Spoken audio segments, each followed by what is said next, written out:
আপোনালোকে নিশ্চয় মন কৰিছে যে ছ'চিয়েল মিডিয়াত মিলিয়ন বুজাবলৈ এম আৰু বিলিয়ন বুজাবলৈ বি বুলি দেখুওৱা হয়। কিন্তু আপুনি কেতিয়াবা ভাবিছেনে হাজাৰ অৰ্থাৎ থাউজেণ্ড বুজাবলৈ টিৰ সলনি কে কিয় ইউজ কৰা হয়? আপুনি কেতিয়াবা নহয় কেতিয়াবা কোনোবা ফেক্টৰীৰ ছাদত এই বস্তুটো লগাই থোৱা নিশ্চয় দেখিছে। কিয় লগোৱা হয়নো ফেক্টৰীত এইটো জানেনে? পৃথিৱীৰ ভিতৰত সকলোতকৈ ডাঙৰ কিতাপখন দেখিছেনে আপুনি? যদি দেখা নাই তেন্তে কোনো কথা নাই, মই এই ভিডিঅ'টোতে আপোনালোকক সেই কিতাপখন দেখুৱাম। এনেকুৱা বহুতো ইণ্টাৰেষ্টিং ফেক্ট জানিবলৈ নিশ্চয় আজিৰ ভিডিঅ'টো অলপো স্কিপ নকৰাকৈ শেষলৈকে চাই থাকিব। চ' পলম নকৰি বলক ফেক্ট ছিৰিজৰ আজিৰ ভিডিঅ'টো কণ্টিনিউ কৰোঁ। আমি সকলোৱে জানো যে লোকসভাত বহিবৰ কাৰণে টোটেল 550টা ছিট থাকে, কিন্তু এই 550টা ছিটৰ ভিতৰত 420 নম্বৰৰ ছিটটো লোকসভাত নাই। এই 420 নম্বৰৰ ছিটটোৰ সলনি 419 নম্বৰ ছিটটোৰ পিছত থকা ছিটটোৰ নম্বৰ হ'ল 419A। আপোনাৰ মনত নিশ্চয় কুৱেশ্যন আহিব যে এই 420 নম্বৰৰ ছিটটো কিয় নাই? এইটো এইকাৰণেই যে IPCৰ ধাৰা 420 অপৰাধীৰ ক্ষেত্ৰত লগোৱা হয়, আৰু কোনোৱে এইটো নিবিচাৰে যে তেওঁক 420ৰ দৰে নম্বৰৰ দ্বাৰা নিজকে পৰিচয় দিবলৈ।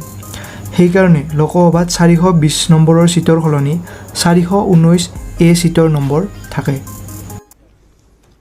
আচ্ছা গাইজ, আমি যে প্ৰায়ে শুনি থাকোঁ CCTV কেমেৰাৰ কথা। এই CCTV মানেনো আচলতে হয় কি? CCTVৰ সম্পূৰ্ণ নামটো হ'ল ক্ল'জড চাৰ্কিট টেলিভিছন। আপুনি এই ফেক্টটো আগতে জানিছিলনে? নিশ্চয় তলত কমেণ্ট কৰি আমাক জনাব। আপুনি বৰ্তমান স্ক্ৰীণত দেখি থকা এইখন হ'ল পৃথিৱীৰ ভিতৰত সকলোতকৈ ডাঙৰ কিতাপ। এই কিতাপখনৰ ওজন হ'ল 1420 কিলোগ্ৰাম। এই কিতাপখনৰ বিষয়ে আপুনি আৰু এটা ফেক্ট জানি আচৰিত হ'ব যে এই কিতাপখনৰ এটা পেজ লুটিয়াবলৈ প্ৰায় 6জন মানুহৰ প্ৰয়োজন হয়। গাইজ, আপোনালোকে কেতিয়াবা নহয় কেতিয়াবা কোনোবা ফেক্টৰীৰ ছাদত এই বস্তুটো লগাই থোৱা নিশ্চয় দেখিছে। কিন্তু ফেক্টৰীবোৰত কিয় এইটো লগোৱা হয় জানেনে?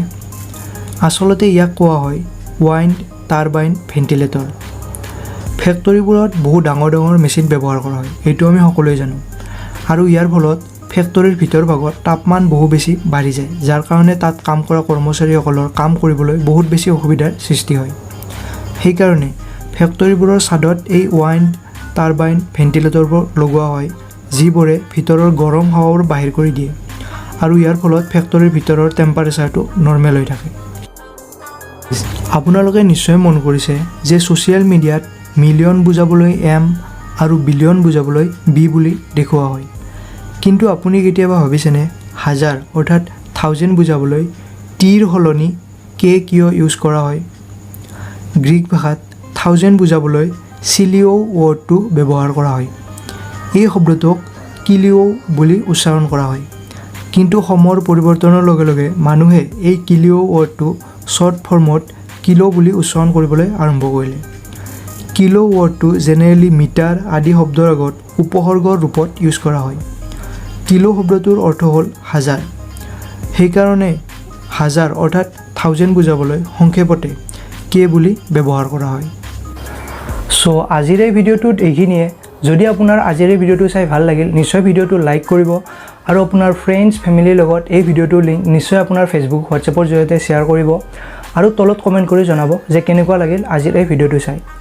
যদি আপুনি প্ৰথমবাৰৰ কাৰণে আমাৰ এই চেনেলটো ভিজিট কৰিছে, তেনেহ'লে প্লিজ আমাৰ এই চেনেলটো ছাবস্ক্ৰাইব কৰিব আৰু কাষতে থকা বেল আইকনটো প্ৰেছ কৰিব নাপাহৰিব, যাতে এনেকুৱা এমেজিং ফেক্টবোৰ আপুনি সকলোতকৈ আগতে জানিব পাৰে। তেনেহ'লে আকৌ লগ পাম এটা নতুন ভিডিঅ'ৰ লগত। তেতিয়ালৈ বাই বাই।